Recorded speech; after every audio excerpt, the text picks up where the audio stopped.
the OnePlus 8 Pro versus the Samsung Galaxy S20 Plus. Which is the better value? They're both very expensive values, if you want to put it that way. But yeah, maybe let's break this down. And if someone is thinking about getting a OnePlus 8 Pro or a Samsung Galaxy S20 Plus, which one would you get? I guess in my head, when I'm thinking about it outright, I would say OnePlus 8 Pro, just for the mere fact that you're paying $1,000 or $900 versus what does a Galaxy S20 Plus go for now? 1,200. I think it's 1,200, which is pretty expensive. I think you could get it cheaper if you do that weird 50%, like we'll give you 50% cash back if you pay it in full right now. But yeah, I don't know. That's still not the best deal ever. So, okay, let's go ahead. Let's get started. OnePlus 8 Pro versus Samsung Galaxy S20 Plus. Which is the better value? OnePlus's latest flagship is its most expensive ever. Is it still a deal compared to the competition? If we're talking about performance, I mean, I know they have the same chipset, but I can pretty much say that the OnePlus 8, just because of its cleaner skin, it's more stock Android, UI, I feel like that would be better performing.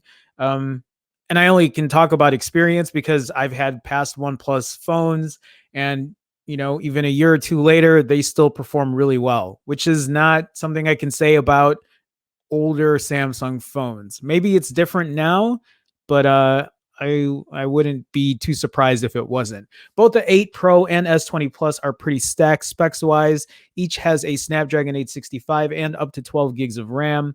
The S20 Plus only comes with 12 gigs. The entry-level 8 Pro has 8 gigs. In real-world terms, that means both will do anything you could reasonably expect an Android phone to do. Games, productivity, multitasking, what have you. They each pack beefy batteries too, with the Samsung housing a 4,500 milliamp hour cell and the OnePlus 4510. So pretty much the same battery-wise. Performance and longevity are basically a wash with like-equipped models.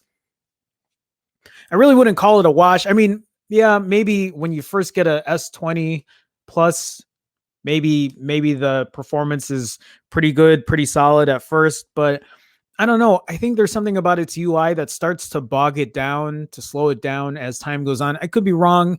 Again, the last Galaxy I've owned is an S9, so maybe things changed with the S10. Maybe things change now with the S20. I don't know. For you guys, have you experienced any issues with an S10 or an S20 over time? Has it slowed down a bit, or does it seem pretty much the same? Does it seem like when you first got it day one? Because I can tell you from the OnePlus phones that I have owned, and the last one that I did own was a 6T. I still have that. That thing still works pretty well, and it still flies pretty fast for what it is.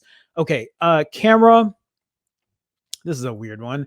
This is also a really short article. They're not going in depth with stuff. I really thought they would. OnePlus's cameras historically have been a point of weakness, and I still question its camera.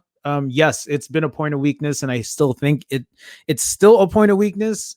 Just, yes, has it gotten better? Probably with the 8 Pro. Has it gotten better by a lot? I don't know. Has it gotten better with night mode? That's kind of what I'm more curious about.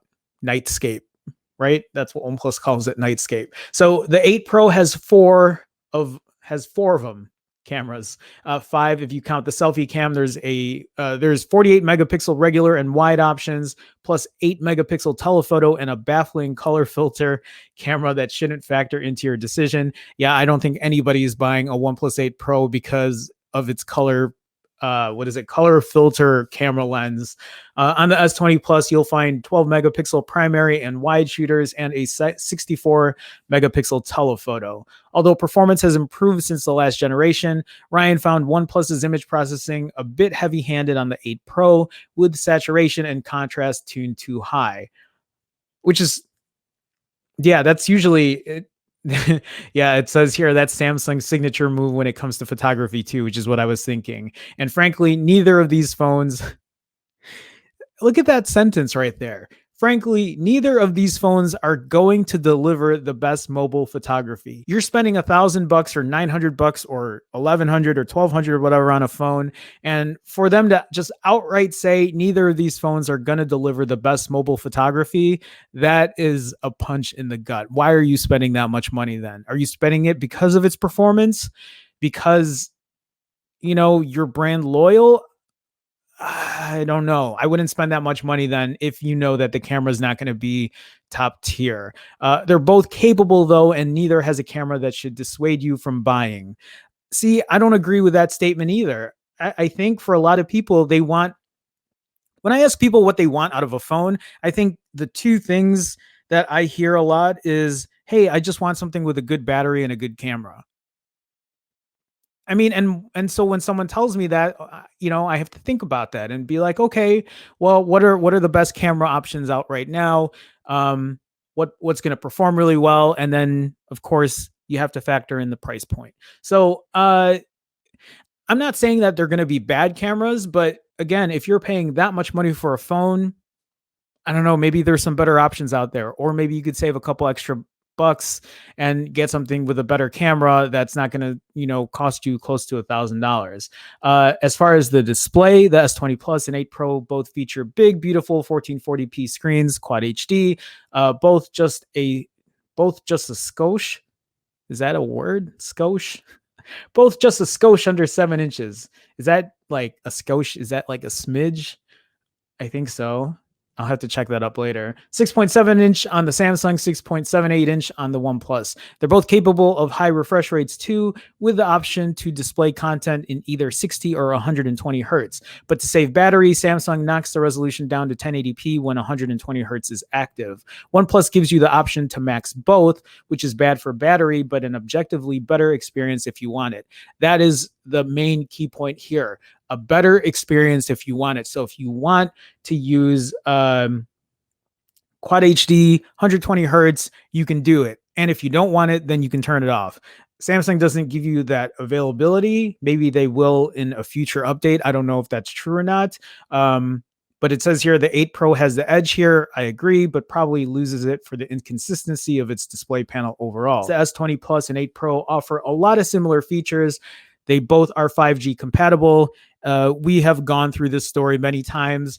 5G compatible or 5G capability is great.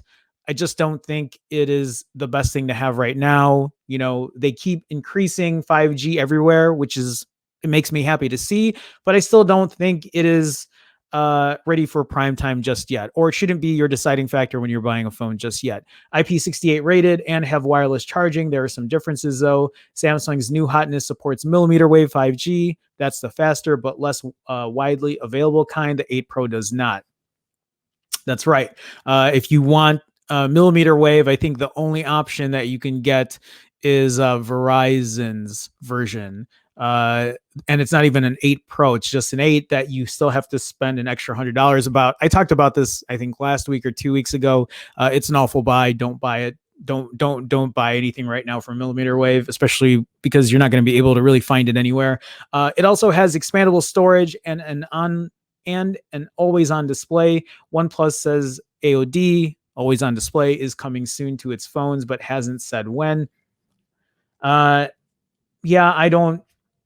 I'm kind of hit or miss with always on display. I like using it, but it's also kind of a battery killer. But when you have something that is as huge as a battery as these are, maybe it's not going to be as big of a deal. But the 8 Pro has faster charging, both wired and wireless, up to 30 watts with OnePlus's proprietary chargers. It also has a physical alert slider. That's one of my favorite features on OnePlus, is that physical alert slider, which is also a feature on my iPhone, right? The silent switch. I love stuff like that because it's just a mechanical switch that I don't have to like turn my phone on and mess with. I can just do it on the fly on the phone. A feature that really ought to be standard in all smartphones. I completely agree with that, and remains a fan favorite feature among longtime OnePlus users. Why doesn't the Pixel add that in there? Out of all the phones that would add a slider switch or a silent switch, I would love to have a Pixel have that on their phones. Why is OnePlus the only company that's doing that outside of, you have the iPhone, but as far as Android, it's kind of weird to me. There aren't any big boxes left unticked by either phone, but differing fringe benefits will speak to different users. Need a ton of storage. The micro SD slot on the S20 Plus means it's probably for you. Yeah, that's true, but I also don't Well, it might be a deal breaker for some people, so I could see that. Love that alert slider. Go with the 8 Pro. That's kind of a weird statement to say there. I don't think an alert slider is really a deal breaker either. Yes, it's a great feature, and I love having it on a OnePlus phone. But I don't think people are saying, "Well, I'm not buying any other phone because there's no mechanical alert slider or a silent switch or whatever."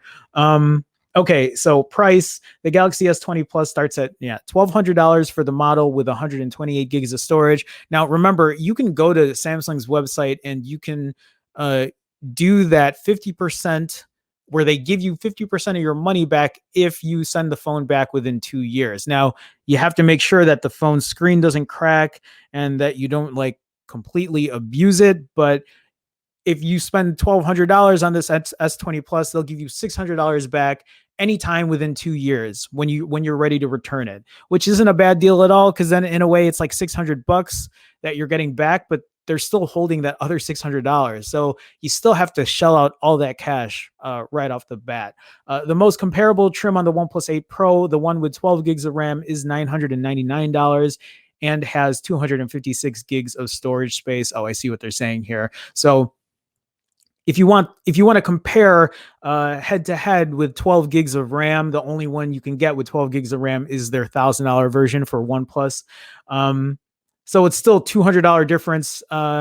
Yeah, instead of the $300 difference of getting it for $899. If you can live with 8 gigs of RAM, the price drops to $899, even lower in some markets. We've also talked about that before. In China and in India, you can get the OnePlus 8 and OnePlus 8 Pro for over $100 less than what you would pay here in the States. That's not cheap, but it's a savings of at least $200 versus Samsung, while still offering most of the features the S20 Plus does, and even some it doesn't. You can take advantage of Samsung's buyback program, just like I was talking about earlier.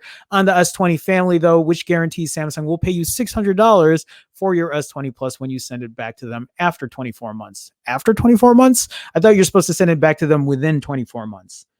Um, I'd have to look at the terms. If any of you are really interested, let me know so we can double check. But yeah, or do yourself a favor and read the fine print before you decide to like buckle down and spend over $1,000 on a phone. It's hard to do an apples to apples comparison here, though. OnePlus phones are notoriously good at maintaining the resale value. That's also a really key point, something that chat has brought up in previous streams, and I really didn't think about it until recently, but that's very true. I think out of all the Android phones, it looks like OnePlus phones, they do hold their value pretty well. So it's likely the 8 Pro will still end up being considerably less expensive even on the back end. In the most generous of interpretations to Samsung, value leans slightly toward OnePlus, but on the basis of simple MSRPs, OnePlus clearly wins out. Yes, because obviously the price difference for what you get is going to be cheaper.